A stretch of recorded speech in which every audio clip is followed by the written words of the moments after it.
हरे राम राम राम हरे हरे। हरे कृष्ण कृष्ण कृष्ण हरे हरे। हरे राम राम राम हरे हरे। ओम नमो भगवते वासुदेवाय। ओम नमो भगवते वासुदेवाय। ओम नमो भगवते वासुदेवाय। वासुदेवाय। नमो भगवते वासुदेवाय। ओम नमो भगवते वासुदेवाय। नारायणं नमस्कृत्यं नरं चैव नरं चैव नरोत्तमं नरोत्तमं देवीं देवीं सरस्वतीं सरस्वतीं व्यासं व्यासं ततो ततो जयमुदीरये। जयमुदीरये। नष्टप्रायेषु नष्टप्रायेषु भद्रेषु भद्रेषु नित्यं नित्यं भागवत भागवतं सेवया। सेवया। भगवती भगवती उत्तम उत्तम श्लोके श्लोके भक्ति भक्तिर्भवति भवति नैष्ठिकी। नैष्टिकी। हरे हरे कृष्ण। कृष्ण। स्कंद दूसरा, अध्याय दूसरा, जिसकी समाप्ति की ओर हम बढ़ रहे हैं। और आज हम पढ़ने जा रहे हैं श्लोक क्रमांक, 36। जिसको याद है, 36। हरे कृष्ण। तो कृपया मेरे पीछे दोहराने की कोशिश कीजिएगा। बहुत ही प्रैक्टिकल श्लोक है, बहुत आसानी से हमें समझ में आने वाला है। और तस्मत् महत्वपूर्ण भी। सर्व आत्मना राजन, तस्मात् सर्व आत्मना राजन् हरि सर्वत्र सर्वदा, हरिः सर्वत्र सर्वदा श्रोतव्यः कीर्तितव्यः च, श्रोतव्यः कीर्तितव्यः च स्मर्तव्यः भगवान् नृणाम्। स्मर्तव्यः भगवान् नॄणाम्। तस्मात् सर्व आत्मना राजन्, तस्मात् सर्व आत्मना राजन् हरिः सर्वत्र सर्वदा, हरिः सर्वत्र सर्वदा श्रोतव्यः कीर्तितव्यः च, श्रोतव्यः कीर्तितव्यः च स्मर्तव्यः भगवान् नृणाम्। स्मर्तव्यः भगवान् नॄणाम्। तस्मात् सर्वात्मना राजन्, हरिः सर्वत्र सर्वदा, श्रोतव्यः कीर्तितव्यः च, स्मर्तव्यः भगवान् नृणाम्। पढ़िए माता जी। तस्मात् सर्व आत्मना राजन् हरिः सर्वत्र सर्वदा श्रोतव्यः कीर्तितव्यः च स्मर्तव्यः भगवान् नॄणाम्। हरे कृष्णा। एक के बाद एक पढ़ते रहिए सब लोग। हरे हरे कृष्णा कृष्ण। प्रभु जी। तस्मात् सर्व आत्मना राजन् हरिः सर्वत्र सर्वदा श्रोतव्य कीर्तितव्य च स्मर्तव्य भगवान रमाण। हरे कृष्ण। हरे कृष्णा प्रभु जी। यस माता जी। तस्मात् सर्व आत्मना राजन् हरि सर्वत्र सर्वदा श्रीतव्ये कीर्ति सप्तशे समृतव्य भगवान तृणना। हरे कृष्णा। अंजू माता जी, नीलम माता जी, नीता माता जी, हरे प्रिया कृष्ण। माता जी। हरे कृष्ण प्रभु जी, दंडवत प्रणाम। यस माता तस्मात् सर्वात्मनां राजन् हरि सर्वत्र सर्वदा श्रोतव्य कीर्तितव्यश्च स्मर्तव्यो भगवान् नृणाम्। हरे कृष्ण हरे प्रभु। जी। दंडवत प्रणाम। तस्मात् सर्वात्मना राजन् हरि सर्वत्र सर्वदा श्रोतव्य कीर्तव्यश्च स्मर्तव्यो भगवान् नृणाम्। हरे कृष्णा दंडवत। हरे कृष्णा। हरे कृष्ण प्रभु जी। तस्मात् सर्वात्मना राजन् हरि सर्वत्र सर्वदा श्रोतव्य कीर्तितव्यश्च स्मर्तव्यो भगवान् नृणाम्। हरे कृष्ण। हरे कृष्णा। और कोई पढ़ना चाहेगा? हरे कृष्ण प्रभु जी।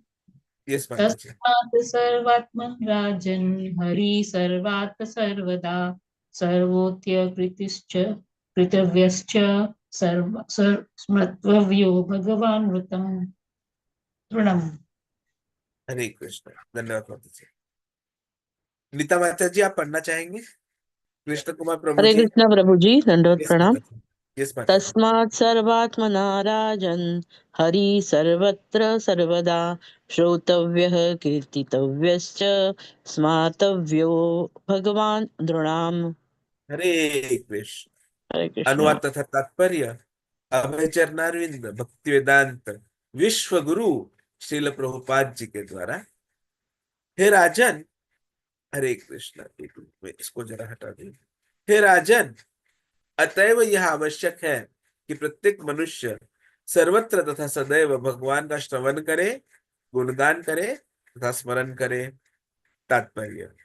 श्री सुखदेव गोस्वामी इस श्लोक को तस्मात अर्थात अतएव से प्रारंभ करते हैं, क्योंकि ये पिछले श्लोक में बता चुके हैं कि भक्ति योग की भव्य विधि के अतिरिक्त मोक्ष का कोई शुभ उपाय नहीं है।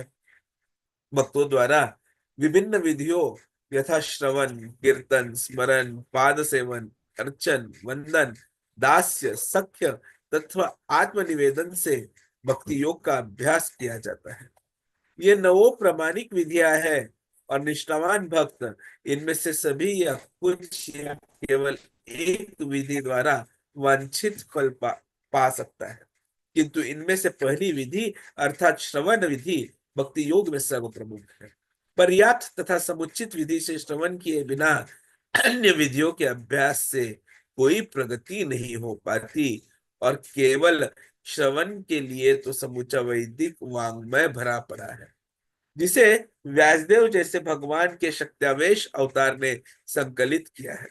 चूंकि यह सुनिश्चित हो चुका है कि भगवान प्रत्येक वस्तु के परमात्मा है, अतएव उनका श्रवण तथा कीर्तन सर्वत्र एवं सदैव होना चाहिए।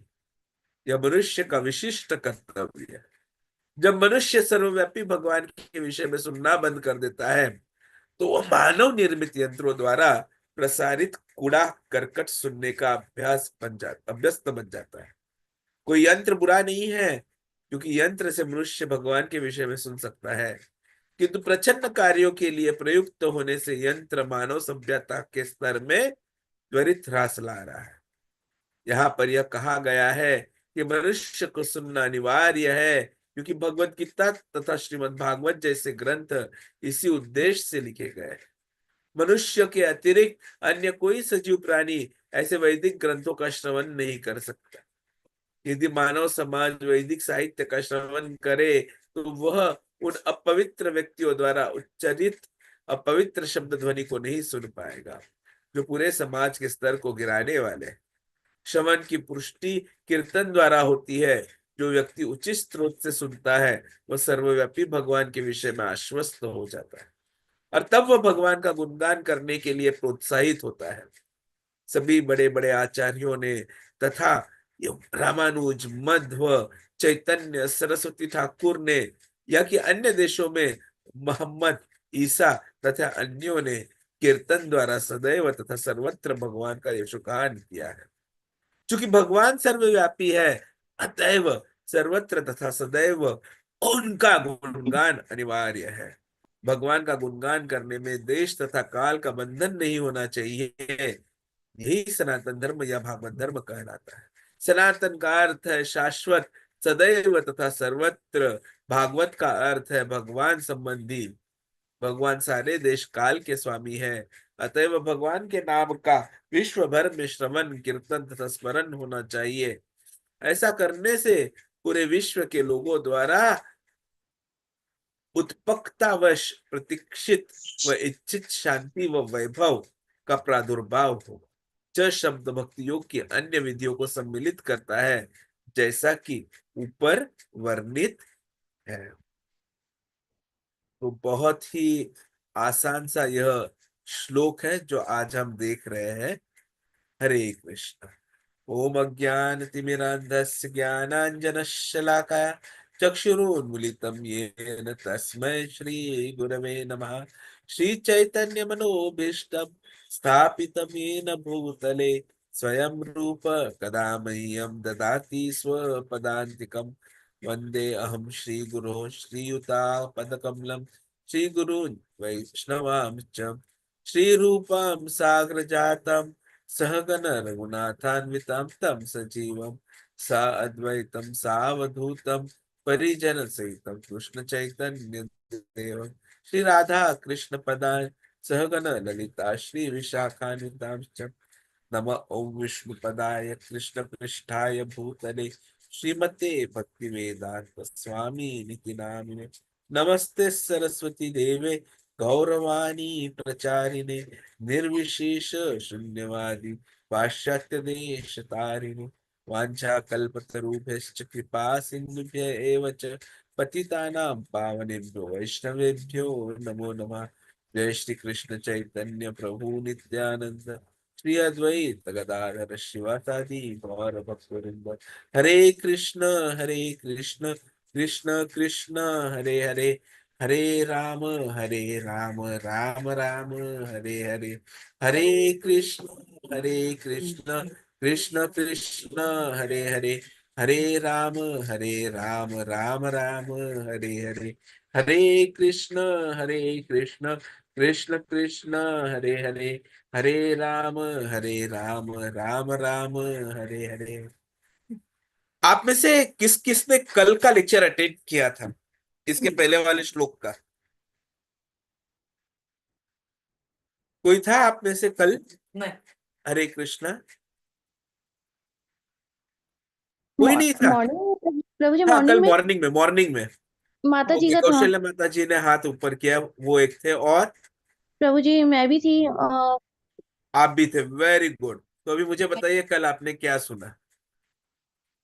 कि प्रभु जी जो शास्त्र में है, हमें उसी अकॉर्डिंग जो है उनके शास्त्र में जो दिया हुआ है वो कोई कल्पनाएं नहीं है, उसके अकॉर्डिंग हमें चलना चाहिए और उस पे विश्वास भी करना चाहिए। और जो भी हैं भगवान हमारे हैं, उन पे हमें विश्वास करना चाहिए। और भौतिक जितना भी हो उससे हमें दूरी बना के चलनी चाहिए, और जो आध्यात्मिक है उसमें भक्तों के साथ और और जो भगवान की जो कही गई हैं बातें शास्त्र में, उस पर विश्वास करके हमें अपनी प्रगति की तरफ, अध्यात्म की तरफ बढ़ना चाहिए।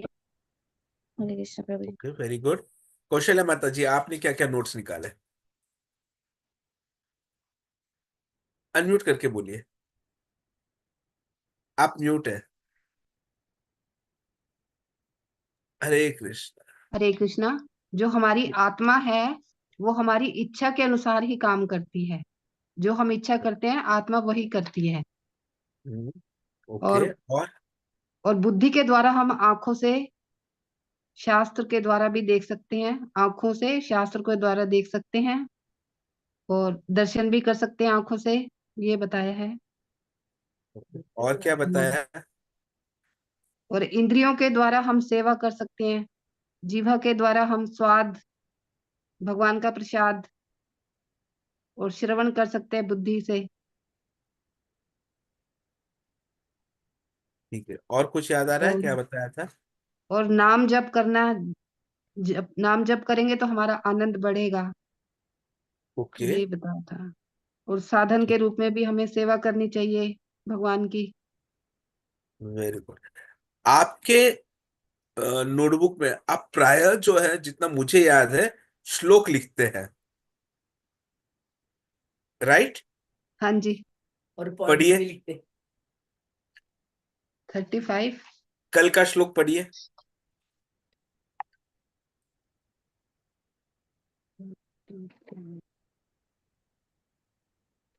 और जो सुनते हैं वो पॉइंट्स भी लिखते हैं। हरे कृष्ण, नहीं मिल रहा है? अभी भूल।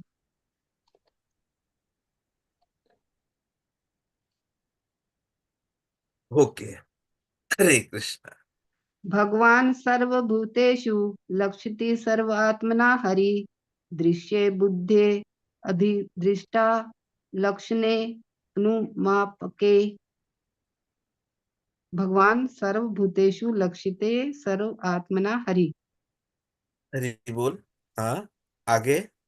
दृश्ये बुद्धे या आदि दृष्टा लक्षणे अनुकंपकई ही। अनुकंपके। Very good. अनुकंपक ही नहीं, अनुमापक ही। हाँ सॉरी, अनुमापक ही, सॉरी, क्षमा कीजिएगा, मैं खुद डिस्टर्ब हो गया। हरे कृष्ण। तो हमने ये आज कल के श्लोक के बारे में क्यों सोचा या पूछा, या प्रश्न आप लोगों के मन में आ रहा होगा कि मैं तो कभी ऐसे करता नहीं हूं, फिर आज ऐसे अचानक से क्यों करवा लिया? क्योंकि आज जो हम ये श्लोक पढ़ रहे हैं, यह श्लोक कल के ही श्लोक का कंटिन्यूएशन है। जैसे तात्पर्य में प्रभुपाद जी हमारे लिए बहुत आसान कर देते हैं कि जहां ये श्लोक में च शब्द आ रहा है, तो उसका मतलब होता है एंड, मतलब बाकी सभी आपकी जो नवविधा भक्ति है उसकी क्रियाएं, और शुरुआत में जो आ रहा है तस्मात, इसका मतलब है अतएव। अतएव। या फिर इसे एकदम सिंपल लैंग्वेज में मुझे यदि समझना है तो यह मैं इसे इस तरह समझ सकता हूं कि ये श्लोक कौन बोल रहा है, कोई याद करा के बोल सकता है, और किसको बोला जा रहा है? जो हमेशा उत्तर देते हैं उनके अलावा कोई जवाब दीजिएगा। मतलब सुनीता माता जी, सैश्वरी माता जी, आप में से कोई बता सकता है ये श्लोक कौन किसको बोल रहा है? विलास मंजरी माता जी।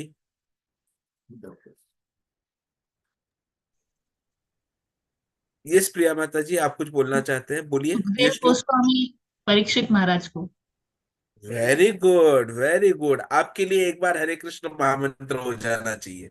हरे कृष्णा, हरे कृष्णा, कृष्ण कृष्ण हरे हरे, हरे हरे राम, राम राम राम राम हरे हरे हरे। हरे, हरे कृष्ण। तो इसीलिए इसको यदि मैं एकदम सिंपल लैंग्वेज में देखूं तो इसका ट्रांसलेशन कुछ इस प्रकार भी हम कर सकते हैं।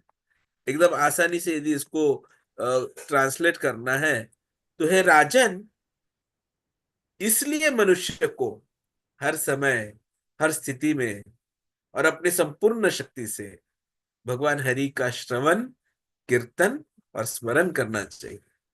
वे ही परम सत्य है और उन्हीं का ध्यान करने से जीव का कल्याण संभव है। इतना यह आसानी से समझना हमें आज के पूरे चर्चा में है। तो मतलब हम क्या समझेंगे कि भगवान हरि सर्वव्यापी है, पहला मुद्दा। दूसरा हम समझेंगे क्योंकि इसमें तीन चीजें आ रही है, श्रवण, कीर्तन, स्मरण, तो इन तीनों का महत्व समझेंगे। तीसरा, हम समझने की कोशिश करेंगे मनुष्य जीवन का वास्तविक उद्देश्य क्या है। फिर हमें समझना होगा कि भक्ति योग की प्रक्रिया में श्रवण ही सबसे महत्वपूर्ण कार्य क्यों करता है। हम समझने की कोशिश करेंगे उसके बाद कि सुनना मनुष्य का विशेष कर्तव्य क्यों है। फिर हम समझेंगे कि बकवास सुनने का शिकार हम कब बन जाते हैं, या फिर जब हम भगवान के बारे में सुनना छोड़ देते हैं तो हम बकवास सुनने का शिकार बनते हैं। फिर श्रवण यदि इतना महत्वपूर्ण है तो श्रवण की प्रक्रिया को सुदृढ़ कैसे किया जा सकता है वह हम समझेंगे। उसके बाद हम समझेंगे कि श्रवण का महत्व हमने कैसे पहले भी हमने ये देखा है। मतलब इफ यू ऑल रिमेम्बर, हमने पहले स्कंद में भी इसको देखा है और द्वितीय स्कंद में भी स्टार्टिंग में इसको देखा था, फर्स्ट चैप्टर में ही। तो वो दो रेफरेंसेस हम देंगे, 2.1.5 एंड 1.2.14 के। फिर हम समझेंगे श्रवण का एग्जाम्पल कृष्ण के कथा के द्वारा, जहां हम श्रुतदेव, ब्राह्मण श्रुतदेव के बारे में समझेंगे कि कैसे वे कृष्ण और उनके सहयोगियों को पाकर बहुत भाग्यशाली हुए।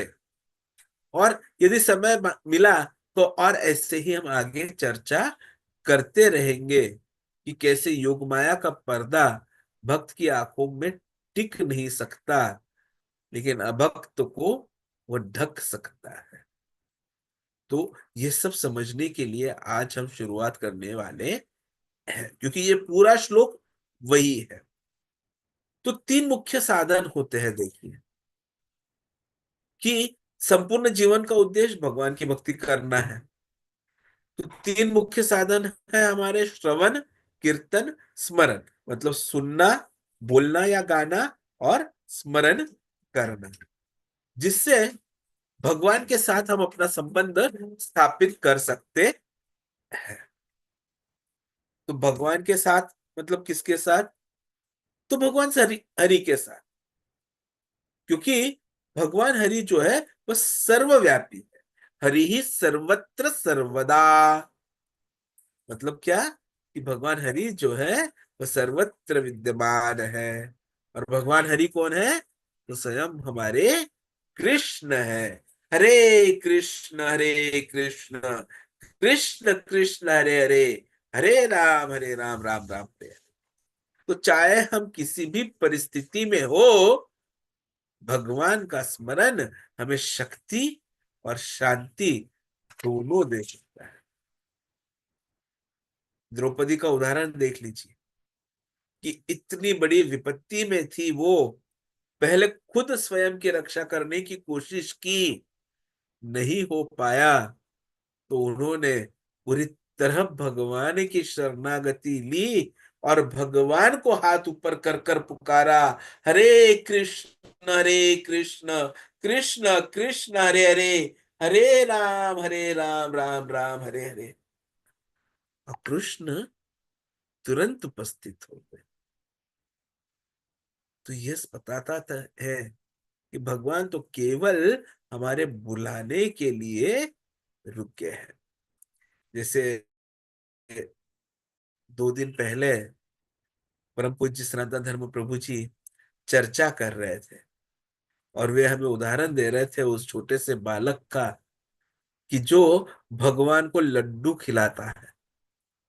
आधा लड्डू। तो सवाल ये उठता है, वहां पर देखिए कितना अच्छा गाना है, कौन कहता है भगवान खाते नहीं। तो वो गाना भी प्रभु जी ने गाया था।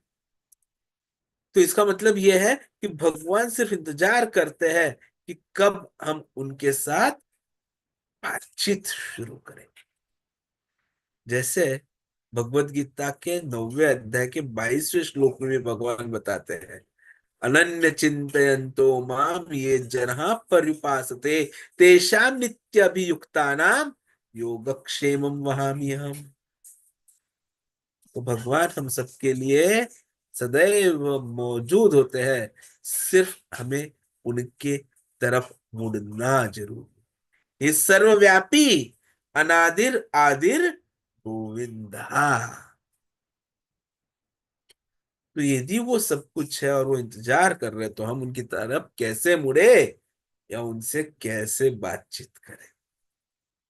तो उसके लिए नवविधा भक्ति बताई जाती है, जिसमें श्रवण कीर्तन और स्मरण का महत्व है। श्रवणम मतलब सुनना। तो जनरली बोला जाता है कि भगवत गीता है, भागवतम है और अन्य शास्त्रों में, क्योंकि हम गौड़ीय मध्व ब्रह्म संप्रदाय से आते हैं, ब्रह्म मध्व गौड़ीय संप्रदाय से आते हैं, तो हमें बोला जाता है कि भगवत गीता भागवत के बाद चैतन्य चरितामृत, इनका श्रवण करने से हृदय शुद्ध होता है। सत्संग का लाभ जब भक्तों के साथ रहते हैं तो हमें भगवान की महिमा सुनने को मिलती है। तो मतलब क्या, फिर से कि सत्संग का लाभ कब मिल रहा है? भक्तों के जब संग। भक्तों के साथ महिमा सुनने को मिलती है। हरे कृष्ण। उदाहरण के लिए जैसे ये आता है कि महाराज परीक्षित ने जीवन के अंतिम 7 दिनों में केवल भागवतम का श्रवण किया और मोक्ष प्राप्त कर लिया। श्रवणम, श्रवणम का पहले हम कीर्तनम समझ लेते हैं, फिर मैं आपको डिटेल में, हम श्रवणम पर आज चर्चा करने ही वाले हैं। तो हरिनाम संकीर्तन से पाप नष्ट होते हैं और मन प्रसन्न होता है, और स्पेशली कलयुग के लिए तो हरिनाम संकीर्तन की महिमा बताई गई है। हरे नाम एव केवलम कलौ नास्ति एव नास्ति एव नास्ति एव गतिरन्यथा। तो चैतन्य महाप्रभु ने, जो स्वयं भगवान कृष्ण के अवतार है, उन्होंने हरिनाम संकीर्तन को सर्वोत्तम साधन बताया। हरे कृष्ण कृष्ण कृष्ण हरे हरे, हरे राम राम राम हरे हरे। संकीर्तन यज्ञ कलयुग में हरिनाम संकीर्तन से सबसे श्रेष्ठ साधन। इवन हमारे बहुत सारे जो संत हो गए हैं, महात्मा हो गए हैं, उन्होंने भी हरिनाम संकीर्तन का महत्व बताया। तुकाराम की जी के बारे में तो हम जानते हैं। जैसे कई बार हम आनंदी जाते हैं तो हम वो स्थल भी महसूस करते हैं, देहू जाते हैं तो कई बार हमें वह स्थल की भी देखने को मिलता है जहां पर तुकाराम जी को लेने के लिए स्वयं भगवान ने अपना विमान, अपना वाहन भेजा और सशरीर, और जाते हुए वो क्या बोले, आम्ही चाल, आम्ही चाल, आम्ही जातो आमच्या गावा, आमचा राम राम घ्यावा। तो जाते हुए भी क्या बोला उन्होंने, राम राम। और जन्म भर उन्होंने विठल की, हरि नाम की कीर्तन कर करके इतने सारे लोगों को भक्ति में जोड़ा, इसलिए वे श्रेष्ठ भक्त माने गए। और इतने श्रेष्ठ, बहुत से कम लोगों को ही सशरीर भगवत धाम में प्रवेश मिलता है, उनमें से वो एक। क्यों?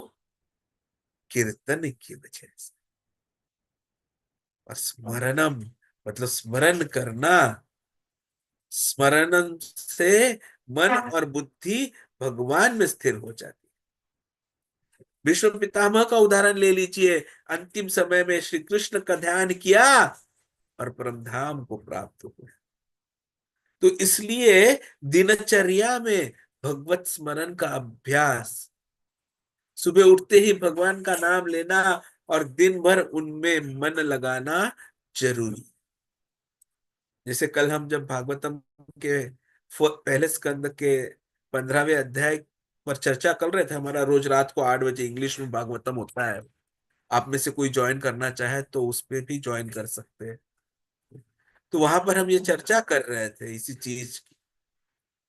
और कल माता जी ने 9वें अध्याय का 27वां और 28वां श्लोक भी लिया, जहाँ कृष्ण भगवान बताते हैं यत करोषि यत जुहोषि, कि कैसे आप कुछ भी कर लो उन्हें अर्पण करो। तो ये क्यों? तो उसके पीछे रीजन ये है कि हम हर वक्त भगवान को याद करें कुछ भी करते हुए। और जब हम हर वक्त कुछ भी करते हुए भगवान को याद करेंगे, क्योंकि हमें बोला है कि हम जो भी करें हमें भगवान को अर्पित करना है, तो अपने आप हर वक्त हमें भगवान को याद करने की आदत सी लग जाएगी। And habits once formed are difficult to be destroyed. कल सुबह राधा कुंज बिहारी मंदिर में परम पूज्य हमारे जो पुणे के प्रेसिडेंट हैं राधे श्याम प्रभु जी, वो चर्चा कर रहे थे और बता रहे थे कि यह हमारे हाथ में होता है कि हम कैसे और कौन सा हैबिट अपनाएं। कई लोग होते हैं जो मंदिर में आते हैं और कोने कोने की फोटोज लेते हैं, और फोटोज लेकर उनके लगता है कि सब कुछ हो गया। तो ऐसे कोई एक भक्त थे, हमेशा मंदिर में आते फोटोज लेते, मंदिर में आते फोटोज लेते, मंदिर में आते फोटोज लेते, मंदिर में आते फोटोज लेते, पता नहीं कितने सारे फोटोज ले लिए थे। तो एक दिन फाइनली प्रभु जी ने उन्हें बोला, आप ये फोटोज क्यों लेते हो? तो बोले, भगवान को कभी भी फोटोज में देखकर याद करने के लिए। तो प्रभु जी ने उन्हें बताया कि फोटो लेना है तो इस कैमरा में मत लीजिए। ये उस वक्त की बात है जब डिजिटल कैमराज और कैमराज हुआ करते थे, आज के जमाने की बात नहीं है जब मोबाइल में हम फोटोज लेते हैं। तो उन्होंने बताया फोटोज इस भौतिक चीजों पर मत लीजिए, आपको जरूरी है कि आप भगवान का ध्यान उनके चरण कमलों से चलते हुए धीरे धीरे धीरे ऊपर उनके मुख की हंसी पर आते हुए कीजिए। और वह जो फोटो है वह अपने हृदय पर डालिए और फिर देखिए कि कैसे हृदय की शुद्धि होती है, चेतो दर्पण मार्जन होता है। हरे कृष्ण कृष्ण कृष्ण हरे हरे, हरे राम राम राम हरे हरे।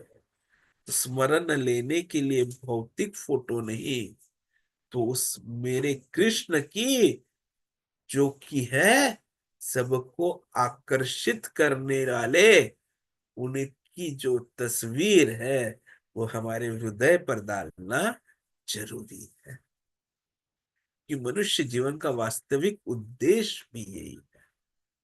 भौतिक संसार अस्थाई है, जन्म मृत्यु जरा व्याधि से बचना है तो एकमात्र उपाय भगवान की भक्ति है। सांसारिक विषयों में मन भटकाने का कोई लाभ नहीं, लेकिन भगवान के नाम में जो आनंद मिलेगा वह आपको परम आनंद तक पहुंचा सकता है। वह स्थल जहां पर कोई त्रुटि नहीं। सुखदेव गोस्वामी जी परीक्षित महाराज को यही बता रहे हैं कि जीवन का हर क्षण भगवान को समर्पित होना चाहिए। भगवत गीता के 9वें अध्याय में 14वां श्लोक आता है, देखिए। सततम कीर्तयन्तः महायतन्तः च द्रुतव्रताः नमस्यन्तः च मां भक्त्या नित्ययुक्ता उपासते। हरि नाम संकीर्तन में भाग लेना और जीवन सफल बनाना ही सर्वोत्तम साधन है। तो नवविधा भक्ति में सबसे पहले आती है श्रवणम, और उसे सबसे महत्वपूर्ण माना जाता है। पर्याप्त और उचित ढंग से सुने बिना कोई भी अभ्यास किसी भी तरीके से प्रगति नहीं दिला सकता। तो ये श्रवणम इंपॉर्टेंट क्यों है और क्या ये सही में इंपॉर्टेंट है, तो उसके हम प्रैक्टिकल एग्जांपल्स देखेंगे। तो आज यहाँ पर हम एक प्रश्न उत्तर लेना चाहेंगे। कौन यहाँ पर वॉलंटियर बनना चाहेगा? एनी वन ऑफ यू जो वॉलंटियर करना चाहेगा? आसान से प्रश्न होंगे। कोई वॉलंटियर बनना चाहेगा आप में से? Himali ji, Kaushalya ji, Priya ji, anyone would like to volunteer? आसान प्रश्न होंगे। यदि हाँ तो हाँ बोल दीजिए। हरे कृष्ण। चलो, सब लोग डर रहे हैं, मैं ही अपने आप को वॉलंटियर करता। जैसे हमारे संता बनता कई बार लड़ाई करते हैं, तो जो एक दूसरे की टांग खींचते तो डरते हैं कि कहीं मैं कुछ बोल दूं और वो मेरी टांग और खींच ना ले। तो जनरली वो एक दूसरे के सामने डर डर कर ही बात करते। तो ऐसे ही उनमें एक बार बातें चल रही थी, तो संता ने पूछ लिया बंता को कि भाई तेरे कान कितने हैं? अब ये सवाल मैं आपको भी पूछना चाहूंगा। तो उसका जवाब तो एकदम सिंपल है। कान कितने होते हैं? दो। तो बोले तुम्हारा मुंह कितने हैं? तो बोले एक। तो इसका मतलब क्या हुआ? बोल बोले। तो उसका मतलब क्या है? मतलब भाई मेरा एक मुंह है, दो कान है, बस। तो बोले बेवकूफ है तो। इसका मतलब ये हुआ कि दो कान है और एक मुंह है, मतलब जितना बोलना है उससे डबल सुनना चाहिए। और जो ये आदत लगा लेता है उसे कभी कोई समस्या नहीं होती। फिर वह घर परिवार की बात हो या अध्यात्म की बात हो, जब बहू दो कानों से सुन लेती है, सास की एक बात को दो बातें सुन लेती है, तो क्या होगा? वह याद करेगी अरे मुझे बोलना नहीं है। लेकिन जब वो हर बात पे बोलना शुरू कर दे तो समस्या बढ़ जाती है। तो इसलिए सुनना यह बोलने से डबल प्रॉफिटेबल है। तो इसको भी आ गया गुस्सा। बोले सुनना, इसने ऐसे बोल दिया, रुको अभी मैं इसको चुप कराता हूं। उसने बोला दिमाग कितना है? तो बोले दिमाग एक है। और कान कितने हैं? तो बोले कान दो है। तो बोले इसका मतलब समझने से ज्यादा जरूरी है सुनना। तू ज्यादा ही सवाल पूछता है, तू बेवकूफ है। अब जब इसको ऐसे बेवकूफ बोला तो इसने भी उल्टा जवाब दे दिया। बोले दो कानों में कितना अंतर होता है? बोले दो कानों में इतना अंतर होता है। बोले वो अंतर में क्या होता है? तो वो अंतर में बोले अंदर दिमाग होता है। तो इसका मतलब क्या हुआ? बोले इसका मतलब क्या हुआ? क्या इसका मतलब ये हुआ कि वो जो इतना अंतर है, उसमें सब कुछ जो सुना है उसको स्मरण करना है, और वो स्मरण करने के बाद बीच में जो जीवा है या मुंह है उससे बोलना है। तो इसलिए स्मरणम भी जरूरी है। फिर भी समझ में नहीं आता था, तो एक और बात फिर उसने बोल दी, जो प्रायः हमें लेक्चर्स में सभी गुरुजन समझाते हैं, कि जब इस सृष्टि की निर्मिति हुई और भगवान विष्णु के क्या बोलते हैं उसे, नेवल से वह कमल पुष्प खिला और उसमें ब्रह्मा जी आए, तो अकेले थे, और अकेले थे, पूरा अंधेरा था, कुछ समझ में नहीं आ रहा था। तो क्या उन्होंने बात की, या उन्होंने स्मरण किया, या उन्होंने पाद सेवनम किया? क्या किया नवविधा में से सबसे पहले? तो सबसे पहले उन्होंने श्रवण किया। उन्हें दो शब्द सुनाई दिए, त और प। तप, दो अक्षर सुनाई दिए, श्रवणम हुआ। तब उन्होंने समझा कि मुझे क्या करना है, तप करना है। तप किया, स्मरणम किया, और फिर बाद में भगवान ने उन्हें पूरे वेदों का ज्ञान दिया। वो भी कैसे? तो उनके डायरेक्टली हृदय में देखे, और इसीलिए आदि हृदय प्रकाशित। तो इसका मतलब क्या है?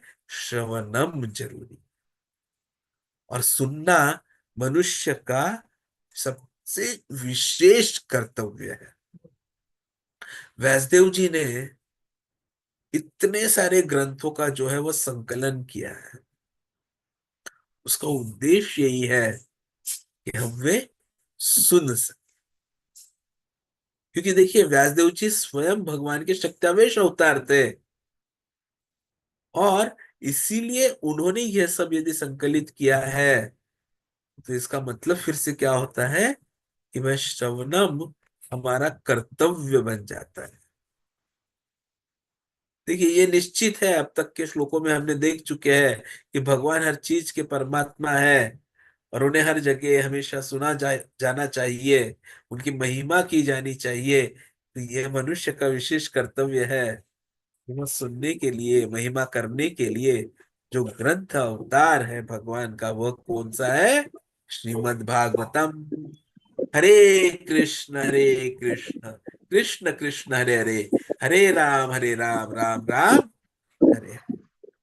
लेकिन जब मनुष्य भगवान के बारे में सुनना छोड़ देता है, तो वो बकवास सुनने का शिकार बन जाता है। आदि नहीं, उसे प्रभु प्रभु हरिविलास महाराज बोलते हैं, वो शिकार बन जाता है। क्योंकि देखिए, आदतें हो तो बदल सकती है, लेकिन एक बार हम शिकार हो जाए किसी चीज के, तो क्या हो जाता है? हम गुलाम बन जाते हैं। और यदि हम भगवान के बारे में नहीं सुनेंगे, माया हम पर आक्रमण कर कर हमारा शिकार कर देती है। तो यदि हम भगवान जो सर्वव्यापी है उनके बारे में सुनने की प्रक्रिया छोड़ देंगे, तो ये जो हम इतने सारे मशीन देखते हैं, टेलीविजन है, मोबाइल्स मतलब भ्रमण ध्वनि है, लैपटॉप्स है, अंतरजाल इंटरनेट है, ओटीटी प्लेटफॉर्म्स है, ये सभी जो मशीन्स है ना, ये माया द्वारा निर्मित हमको बकवास सुनाने के लिए बने हैं। लेकिन प्रभुपाद जी बोलते थे कि मशीनरी बुरी नहीं है, क्योंकि मशीन के माध्यम से हम भगवान के बारे में सुनने का भी लाभ उठा सकते हैं। तो मशीनों का इस्तेमाल गुप्त उद्देश्यों के लिए किया जाना चाहिए, जिससे कि मानव सभ्यता सही राह पर आए। लेकिन होता अलग है, और इसलिए सभ्यता जो है वह तेजी से गिरावट दिखा रही। मनुष्य के अलावा बाकी किसी लोगों में जो है, ये जो वैदिक साहित्य है, उसे सुनने की क्षमता नहीं है। तो यदि मानव समाज सुनने की इस प्रक्रिया में समर्पित करे तो वह योग्य होगा, वरना क्या होगा, हमें और जो प्राणी है उनमें कोई फर्क नहीं रहेगा और हम अपवित्र ध्वनियों का स्वीकार बन जाएंगे। तो इसलिए भी सुनना हमारा कर्तव्य है। It is our duty to listen. तो यदि सुनना इतना जरूरी है, लेकिन हमें सुनते हुए बोर होता है, स्पेशली स्टार्टिंग स्टार्टिंग में, कि कौन सुने, तो उसको सुदृढ़ करना जरूरी है। और उस सुदृढ़ करने की प्रक्रिया है जप। जिसने पूर्ण स्रोत से पूरी तरह से सुना है, वह भगवान के सर्वव्यापी व्यक्तित्व के बारे में आश्वस्त हो जाता है और भगवान की महिमा करने में उत्साही बन जाता है। प्रभुपाद जी तात्पर्य में हमें समझाते हैं कि हमारे सभी महान आचार्य जो थे, रामानुज, माधवाचार्य, चैतन्य महाप्रभु, भक्ति सिद्धांत सरस्वती ठाकुर, इतना ही नहीं तो इवन अन्य देशों के बारे में वो बताते हैं, जैसे मोहम्मद है, ईसा मसीह है, सभी ने हमेशा और हर जगह जप करके भगवान की व्यापक महिमा की है। सनातन का अर्थ ही शाश्वत है, सदैव है, सर्वत्र है। तो भागवत का अर्थ है भगवान से संबंधित। तो भगवान सभी समय और सभी स्थानों के स्वामी है, इसलिए दुनिया में हर जगह भगवान का पवित्र नाम सुनना जाना चाहिए, महिमा मंडित की जानी चाहिए, याद किया जाना चाहिए। और इसी से जो है हमारी वांछित इच्छा और समृद्धि आएगी, जिसके लिए दुनिया के लोगों को बेसब्री से इंतजार है। तो सुनना, श्रवणम, भक्ति योग की सभी प्रणालियों में महत्वपूर्ण है। और इस श्लोक में वह जो च शब्द आया है, वह बाकी जो नवविधा भक्ति की प्रणालियां है उसके बारे में बताता है। और हमने देखिए, ये ऐसा नहीं है कि इसी श्लोक में ये महत्व आ रहा है। इसको हमने पहले स्कंद में भी और दूसरे स्कंद में भी देखा था। जैसे दूसरे स्कंद के पहले चैप्टर के 5वें श्लोक में है, जहाँ सुखदेव गोस्वामी जी बताते हैं, सुखदेव गोस्वामी जी, कि हे राजा, भरत के वंशज जो सभी दुखों से मुक्त होना चाहते हैं, उसे भगवान के व्यक्तित्व को सुनना, महिमा करना और याद रखना चाहिए, जो परमात्मा, नियंत्रक और सभी दुखों से बचाने वाले हैं। पहले स्कंद के दूसरे अध्याय के 14वें श्लोक में बोला है, तस्माद एकेन मनसा भगवान सात्वताम पति श्रोतव्य कीर्तितव्य च ध्येय पूज्य च नित्यदा। इसलिए मनुष्य एकाग्र ध्यान से भक्तों के रक्षक भगवान के बारे में लगातार सुनना, महिमा करना, याद करना और पूजा करना चाहिए। देखिए, ये महत्वपूर्ण है। वैदिक साहित्य में जो कुछ भी 2 बार से अधिक दोहराया गया है वह अत्यंत महत्वपूर्ण है। तो प्रभु का श्रवण करना विशेष कर्तव्य है। हम कृष्ण को भूलने की वजह से यहाँ आए। और इवन कृष्ण का कथा के बारे में जब हम सुनते हैं, कृष्ण की कथा में, तो उसमें भी हम श्रवण के बारे में समझ सकते हैं। सुभद्रा का उदाहरण ले लीजिए, कि सुभद्रा है, कृष्ण है, बलराम जी है।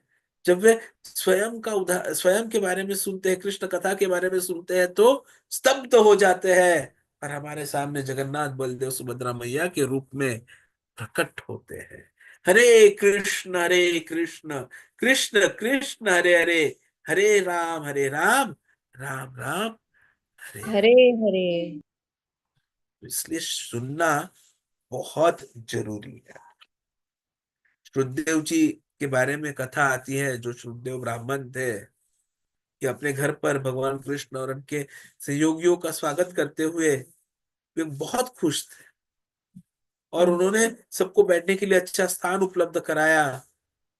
अपने वस्त्र से, स्वयं के वस्त्र से उन्होंने एकदम इतने खुश हो गए कि ऐसे लहरा कर वे नृत्य करने लगे। वे भले ही गरीब थे, लेकिन क्योंकि उन्होंने भगवान का स्वागत किया था तो उस समय वे सबसे भाग्यशाली लग रहे हैं। उनके पास कोई महंगी वस्तुएं नहीं थी, लेकिन वे इतने उस वक्त भक्ति भाव से अर्पित हो गए थे, जो कुछ भी था उन्होंने भगवान को अर्पित कर दिया। और भगवान कृष्ण और उनके सहयोगी ने सबका सहर्ष स्वीकार भी कर लिया। उस वक्त ये श्लोक आता है जहां पर बोला जाता है कि मैं ग्रस्त जीवन के गहरे अंधेरे कुएं में गिर गया हूँ, सबसे अभागा व्यक्ति हूँ। यह कैसे संभव हो गया कि भगवान कृष्ण जो परम भगवान है, उनके सहयोगी, उनकी उपस्थिति मात्र से कोई स्थान तीर्थ स्थल के समान पवित्र हो जाता है, वे मेरे स्थान पर आने के लिए सहमत हुए। ये होता है जब हम भगवान को दिल से पुकारे, दिल से रे, पर दिल से रे बाकी नहीं, दिल से रे भगवान को पुकारना है। प्रत्येक जीवित इकाई के आरंभ से ही भगवान उनके साथ है। और इसीलिए ब्राह्मण ने यहाँ पर ये जो बोला है वो शिक्षाप्रद है, ये तथ्य है कि हमें ये समझना हो कि कृष्ण हमेशा साथ है। हमें उनके साथ कम्युनिकेट करना होगा, उन्हें सुनना होगा, उनसे बातचीत करनी होगी। जब बद्ध आत्मा एक शुद्ध भक्त के संपर्क में आता है और कृष्ण की दिव्य लीलाओं को सुनता है, दिव्य गतिविधियों की महिमा करता है, मंदिर में भगवान के शाश्वत रूप की पूजा करता है, प्रार्थना करता है और भगवान की दिव्य स्थिति को समझने के लिए चर्चा में संलग्न होता है, तो उसकी भक्ति की प्रक्रिया शुरू हो जाती है। जो सकाम कर्मों से मोहित हो जाता है, उनके लिए भगवान कभी प्रकट नहीं होते, लेकिन एक भक्त अपने हृदय में भगवान कृष्ण के अस्तित्व को तुरंत सराहना कर सकता है। एक अभक्त के लिए भगवान जो होते हैं, इवन जब भगवान बोलते हैं कि कालह अस्मि, मतलब क्या मृत्यु का स्वरूप है, लेकिन उसको भी भगवान भगवान लगता है कि अरे ये तो मुझ पर कृपा कर रहे हैं। देखिए, बिल्ली के मुंह में बिल्ली का यदि बच्चा आ जाए तो उसे कोई डर नहीं लगता है, और चूहा आ जाए तो गेम ओवर। वैसे ही भगवान जब कालह अस्मि बोल रहे हैं तो भक्तों के लिए गेम ओवर, भक्तों के लिए गेम स्टार्ट्स। तो भगवान हमें इस श्लोक के द्वारा यही समझाने की कोशिश कर रहे हैं कि हमें सदैव प्रभु से प्रिय वचन बोलने चाहिए, हमेशा भगवान को याद करते रहना चाहिए, और उसी से हमारा जो है, हम जीवन का उद्देश्य जो है वो प्राप्त कर सकते हैं। हमारे जीवन का लक्ष्य हमेशा भगवान की भक्ति में लीन रहना है। जो श्रवण है, कीर्तन है, स्मरण है, उससे हम भगवान से जुड़ जाएंगे। हमें प्रतिदिन भगवत गीता भागवतम का अध्ययन करते रहना चाहिए, सत्संग में रहना चाहिए, और हमारे जीवन को सफल बनाना होगा ही होगा। हरे कृष्ण। वाञ्छाकल्पतरुभ्यश्च कृपा सिन्धुभ्येव च पतितानां पावनेभ्यो वैष्णवेभ्यो नमो नमः। ग्रंथराज श्रीमद् भागवतम की जय। विश्व गुरु श्रील प्रभुपाद की जय। आज महत्वपूर्ण चैतन्य दिवस। महाप्रभु की जय। हरे नाम संकीर्तन की जय। संवेद भक्त वृंद की जय। नरोत्तम दास ठाकुर जी हरे का कृष्ण। पावन दिन है आज। और आज नरोत्तम दास ठाकुर जी जो है, उनका आविर्भाव दिवस भी है। और हमें नरोत्तम दास ठाकुर जी का actually we should be very thankful to him, क्योंकि उनकी वजह से ही, उनकी कोशिश की वजह से, उनकी प्रार्थनाओं की वजह से ही